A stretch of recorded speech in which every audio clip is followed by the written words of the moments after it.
Many leaders have the notion that it's lonely at the top. Like so many things, if you believe it, it becomes a self-fulfilling prophecy. And leaders that believe that tend not to be very successful. The fact is, there is nothing of any significance that anyone can accomplish by themselves. That goes doubly so for leaders. Leaders in particular cannot succeed alone. They must have an effective support system.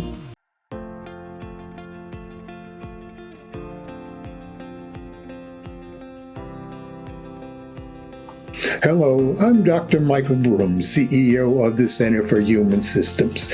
I support leaders, executives, and their teams succeed. Welcome to my leadership channel. I mentioned that there's nothing of any significance that you can achieve by yourself. Think about that. I think about my first unassisted steps as a toddler. Felt like I was doing that by myself, but all the caring and support I had from my parents really was a major part of my taking those first steps. I didn't do that by myself. If you can think of anything of significance that you did by yourself, please put it in the comments below. I want to hear about it.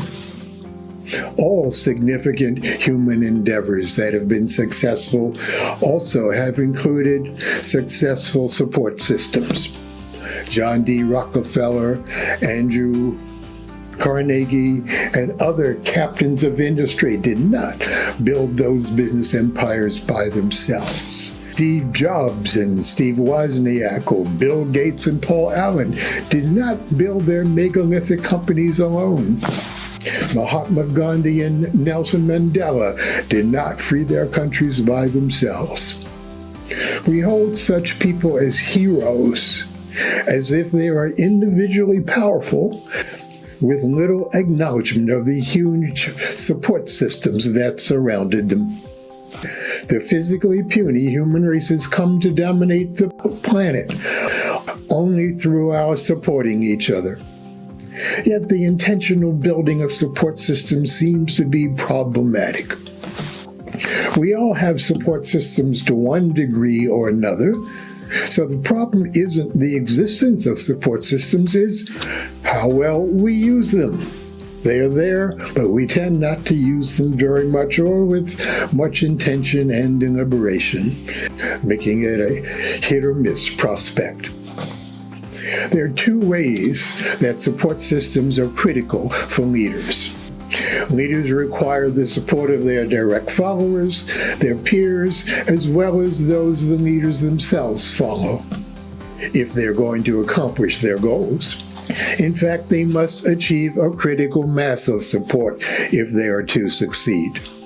This is the bottom line for all successful leaders.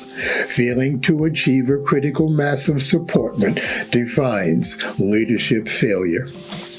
Second, all leaders need personal support systems. We are only human beings.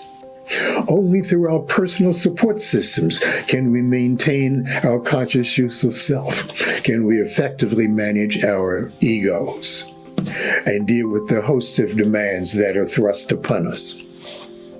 We need our support systems to stay focused as stress, self-doubts, and the anxiety from other parts of our lives would distract us. The importance of building and maintaining human systems just makes sense, however much we want to avoid them. Here are three reasons why we find it difficult to intentionally and deliberately build and use support systems. The first are our cultural beliefs. Our society has a strong emphasis on individual freedom and individual strength. You can pull yourself up by your own bootstraps. If you're really okay, you can do it by yourself. These beliefs restrict our willingness to ask for support.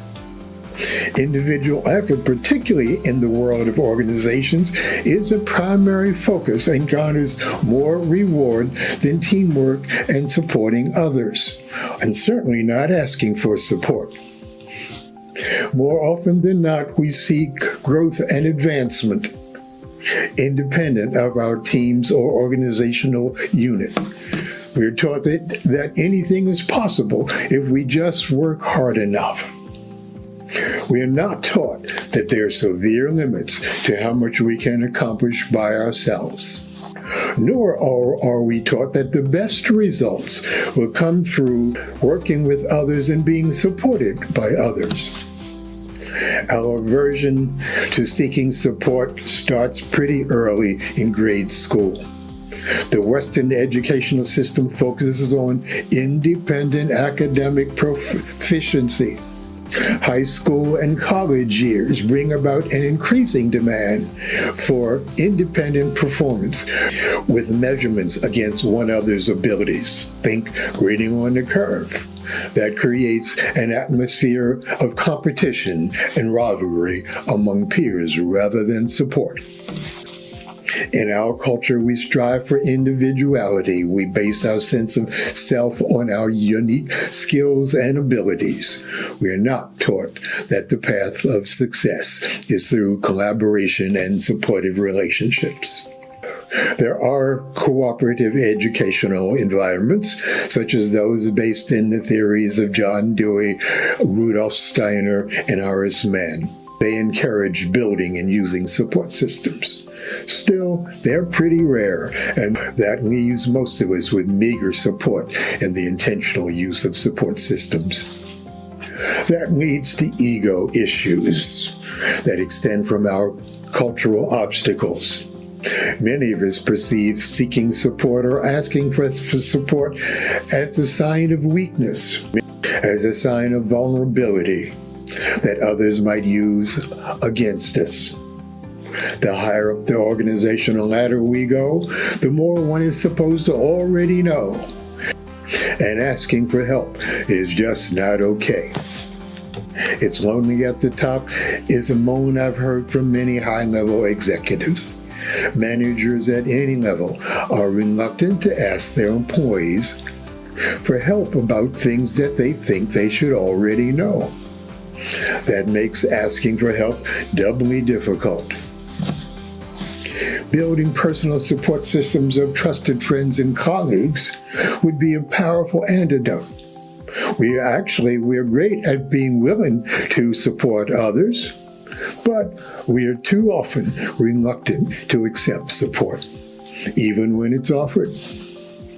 We fear losing the myth of independence to which we have attached our self-esteem. We want to prove ourselves and to others that we have the ability to make our mark on the world by ourselves. If we asked for support, we would be documented that we couldn't do it by ourselves. Anytime we ask for support, our self-esteem is vulnerable to our own self-derision. Finally, there are the control issues that many of us struggle with. I once had a great idea about establishing a wisdom center where clients and others could come to seek their own wisdom and the wisdom of the staff. I shared this idea with my friend and mentor, Don Klein. He suggested that I put together a small group to begin to flesh out this idea. I was appalled at such a suggestion. To put together such a group would mean my having to deal with folks who would want to mess with my idea, bend it into something that I would hardly recognize. Then they would want to twist the implementation process I had in mind into something I wouldn't even recognize. In other words, I would lose control of my wonderful idea. Why in the world would I want to do that? Everything would be a lot easier if I did it by myself. But of course, by myself, my great idea disappeared into the enormous maw of inaction where many great ideas wind up when they do not have the support systems that I needed to bring them to fruition. Despite cultural beliefs and ego issues, no leader will accomplish anything of any significance alone. Letting go of control issues, we may lose control of a great idea, but maybe that loss will generate even a better idea that will actually bear fruit when massaged and synergized by the support of others. Alone, our great ideas are for naught. It's time we let go of the myth of individualism, the idea that it's lonely at the top, or you're really only okay if you can do it by yourself. As mentioned earlier, we already have support systems of friends, colleagues, and followers that are available to us and are often ready and willing to help, if we would ever ask them or accept their support if they offered it to us. We need to use them. We need to ask them for the advice we need. We need to pick their brains for their ideas. We need them to challenge our thinking when we are stuck in small boxes. We need to ask them for the emotional support that we often desperately need. If they asked you for support, you would in all likelihood bend over backward to help them out. And be proud that they asked you. Return the favor. Everyone will benefit. Take care.